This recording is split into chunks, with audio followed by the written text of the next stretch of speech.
여러분 안녕하세요. 고박사입니다. 오늘은 프로젝트 생성과 유니티 에디터의 메뉴, UI에 대해서 살펴보도록 하겠습니다.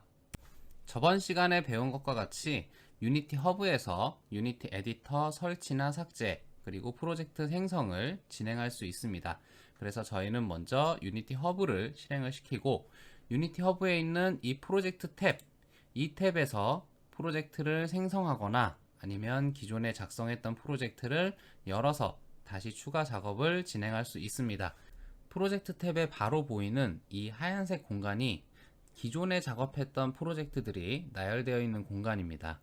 보시면 굵은 글씨로 프로젝트의 이름과 프로젝트 저장 경로, 그리고 마지막에 작업했던 프로젝트의 유니티 버전, 그리고 혹시라도 버전을 바꾸고 싶다라고 하면 새로운 버전으로 바꿀 수도 있고, 사용 중인 플랫폼이 어떤 것이었는지, 언제 마지막으로 수정했는지와 같은 정보들이 나열되어 있습니다.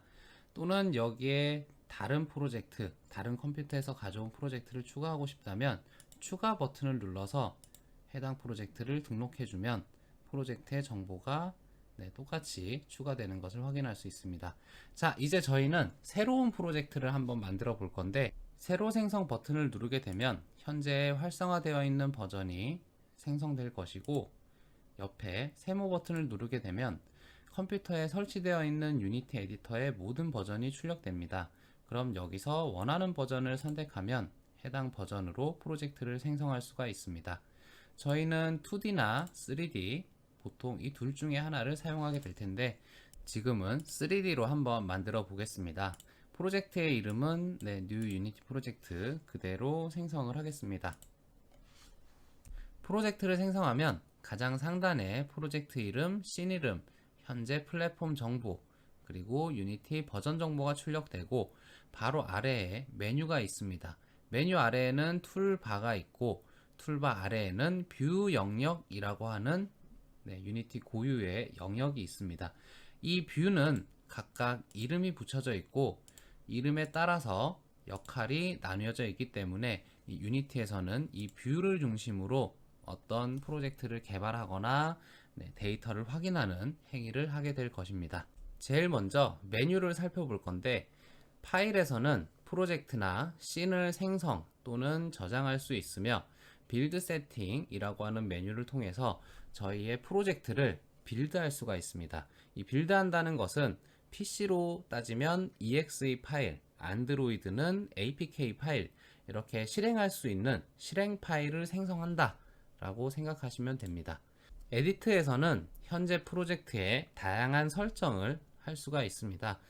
프로젝트 세팅이라는 메뉴에 들어가서 단축키나 그래픽 옵션, 물리, 오디오와 같은 현재 프로젝트에 필요한 다양한 설정들을 이곳에서 할 수가 있습니다. 그 다음으로는 에셋이라는 메뉴가 있는데 이 메뉴는 잘 사용은 하지 않습니다. 근데 여기에 있는 임포트 패키지나 익스포트 패키지 해서 패키지 파일을 생성하거나 삭제할 수 있는데, 이 패키지라고 하는 것은 유니티 내부에 있는 여러 개의 파일을 하나로 묶어서 다른 사용자에게 전달할 때 쓰는 방식입니다. 내가 전달을 할 때는 익스포트 패키지, 전달받은 패키지 파일을 열 때는 임포트 패키지 해서 사용을 하게 됩니다. 그 다음으로는 게임 오브젝트 메뉴인데, 게임 오브젝트는 유니티 상에서는 하나의 물체, 사물을 뜻한다 라고 생각을 하시면 됩니다. 이 메뉴에 대해서는 다음 시간에 더 자세하게 설명드리도록 하고, 그 다음으로 컴포넌트, 이 컴포넌트라고 하는 거는 게임 오브젝트에 부착해서 사용하는 하나의 속성이다. 그래서 컴포넌트에는 물리, 사운드 재생, 충돌 박스, 화면에 보여지는 렌더링 같은 하나하나의 속성이 들어있는데 이것을 게임 오브젝트에 부착을 해서 사용한다 라고 익혀두시고 일단 넘어가도록 하겠습니다. 다음으로는 윈도우 메뉴. 이 윈도우 메뉴에는 지금 뒤편에 보이는 이 뷰를 열 수 있는 메뉴다 라고 생각을 하시면 됩니다. 지금 여기 있는 에셋스토어 패키지 매니저를 포함해서 제너럴 메뉴에 가게 되면 지금 열려있는 씬, 게임, 인스펙터 같은 뷰들이 여기 메뉴로 존재하게 되고, 그 외에도 다양한 용도에 따라서 뷰 정보들이 나오게 됩니다. 그럼 여기서 하나를 선택해서 열게 되면 새로운 뷰가 열리게 됩니다. 다음으로 툴바에 대해서 설명을 드릴 텐데, 툴바는 왼쪽에 있는 씬 뷰를 위한 툴바와 가운데 있는 게임 뷰를 위한 툴바, 그리고 오른쪽에 있는 계정이나 프로젝트를 위한 툴바가 있습니다. 먼저 왼쪽에 있는 씬 뷰를 위한 툴바는 트랜스폼 툴스와 트랜스폼 기즈모 토글로 나눌 수가 있습니다. 트랜스폼 툴스는 화면을 이동하거나 오브젝트를 이동, 회전, 크기 변화, 자유 변형, 이동 회전 크기를 동시에 설정과 같은 옵션들이 존재하고, 게임 뷰를 위한 툴바에는 플레이 버튼, 퍼스 버튼, 스텝 버튼이 있습니다. 플레이 버튼을 누르게 되면 게임 뷰에서 현재 우리 프로젝트의 게임을 실행을 해볼 수가 있고, 퍼스 버튼을 누르게 되면 게임을 일시 정지, 일시 정지 상태에서는 이 스텝 버튼이 활성화되어서 일시 정지된 게임을 한 스텝씩 실행할 수 있는 스텝 버튼이 있습니다. 그리고 오른쪽에는 어카운트라고 해서 유니티의 계정을 로그인하거나 로그아웃 할 수 있는 정보, 그리고 레이아웃이라고 해서 뷰들의 상태를 저장을 해놓고 나만의 뷰 레이아웃을 저장하거나 삭제할 수 있는 기능이 있습니다. 유니티 프로젝트로 돌아와서 레이아웃은 이렇게 다양한 레이아웃을 저장할 수 있고, 제가 지금 설정해둔 레이아웃을 저장을 합니다. 이름은 여러분들이 자유롭게 지을 수가 있겠죠. 그리고 제가 이 뷰 이름을 선택해서 뷰를 원하는 위치로 배치를 새롭게 할 수가 있습니다. 그럼 이전에 저장했었던 저의 레이아웃을 선택을 하게 되면 이전에 저장된 상태로 돌아갈 수 있고, 내가 원하는 형태의 뷰를 구성을 할 수가 있습니다. 자, 그럼 이제 이 뷰들에 대해서 설명을 할 건데, 제일 먼저 씬 뷰는 현재 씬에 존재하는 모든 게임 오브젝트를 그래픽으로 표현한 것입니다. 여기 보이는 카메라, 빛, 그리고 만약에 우리가 추가로 오브젝트를 만든다면 이렇게 큐브와 같은 것들을 그래픽으로 표현을 해주죠. 그리고 오브젝트의 이동이나 크기, 회전값을 조절할 수 있는 개발자 편집 공간이기도 합니다. 그리고 우측 상단에는 이렇게 XYZ축에 방위가 나타나게 되고, 여기에서 아까 배웠던 이 툴바, 왼쪽에 있는 씬 뷰의 툴바를 활용할 수가 있습니다. 이렇게 오브젝트의 위치를 이동하거나 오브젝트를 회전시키거나 오브젝트의 크기를 변화시킬 수가 있습니다. 이 툴바에서의 화면 이동은 다음과 같이 마우스 또는 키보드를 이용해서 할 수가 있으며, 오브젝트를 선택한 상태에서 F 버튼을 누르게 되면, 제가 다른 화면으로 넘어가서 F 버튼을 누르게 되면 제가 선택한 오브젝트를 중심적으로 비추는 화면으로 돌아오게 됩니다. 다음으로는 게임 뷰에 대해서 설명을 할 건데, 먼저 큐브의 위치를 좀 조절하고 시작을 하겠습니다. 이 게임 뷰는 현재 카메라가 보고 있는 모든 오브젝트가 보여지는 공간입니다. 또한 플레이 버튼을 눌렀을 때 실제 게임이 실행되는 공간이기도 합니다. 이렇게 카메라 오브젝트가 지금 보고 있는 오브젝트들이 현재로는 큐브죠. 화면에 보여지게 되고, 게임을 실행했을 때 실제 실행된 결과를 얻을 수 있는 곳인데, 제가 중력 컴포넌트를 하나 추가를 해서 게임을 실행해 보겠습니다.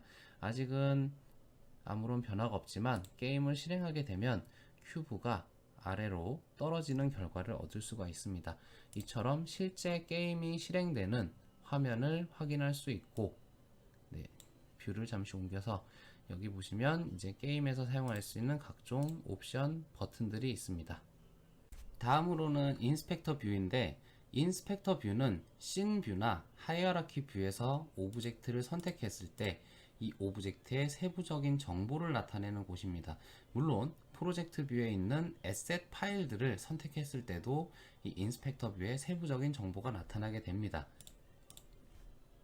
다음으로는 하이어라키 뷰인데, 씬 뷰에서 모든 오브젝트들을 그림으로 표현을 했다면 하이어라키 뷰에서는 모든 오브젝트를 이름으로 표현하게 됩니다.